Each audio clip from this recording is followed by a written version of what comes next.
তো জয়গুলো বন্ধুরা, আজকে নিউ ব্লগ সুবিধা সম্পুর ব্লগে আজকে আমার মায়ের নিউ রেসিপি বানার তোমরা দেওয়াই গেছে শুকনো মরিচ ভাজে করা।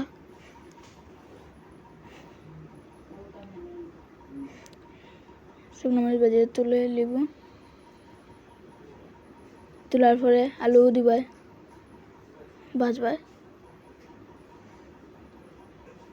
আলু দিবাই 4-5টা তোমরা আন্তাজে, পেঁয়াজ দিবাই 4-5টা তোমরা আন্তাজে, তারপরে রসুন একটু ভাজি লইবাই, ভাজার পরে কাঁচামরিচ একটু ভাজি লইবাই, তারপরে একটু লবণ দিয়ে লইবাই, উপরে লবণ দেওয়ার পরে ডাকিয়ে রাখবাই পাক্কা 5 মিনিট। 5 মিনিট খুলিয়া পরে একটু উল্টায় দিবাই সবটি, আলু পেঁয়াজ রসুন কাঁচামরিচ সব উল্টায় দেওয়ার পরে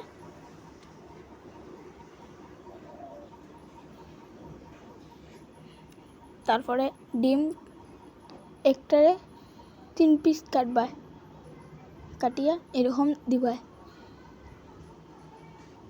পরে লামাই দিব।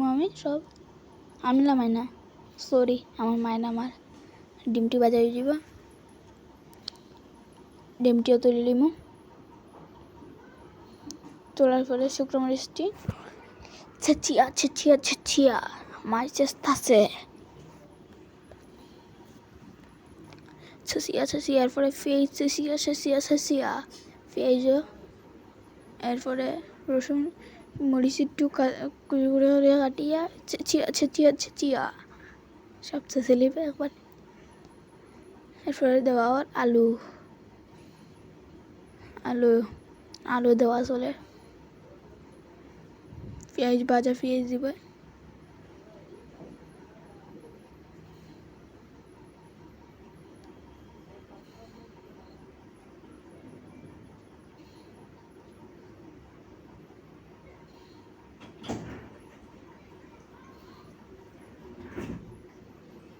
তারপরে মাখানি হইব, সব কিছু মাখাইবে, তারপর ডিম দিবাই, ডিমটি এরকম মাখবাই,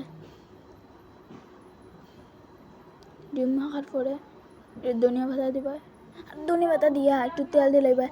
আর আজকের রেসিপিটা কীরকম লাগছে তোমরা কমেন্টে যাবে, আর যদি ভালো লাগে like share comment and subscribe. Bye নিউ মেরা গাইস, সাবস্ক্রাইব করে দিও।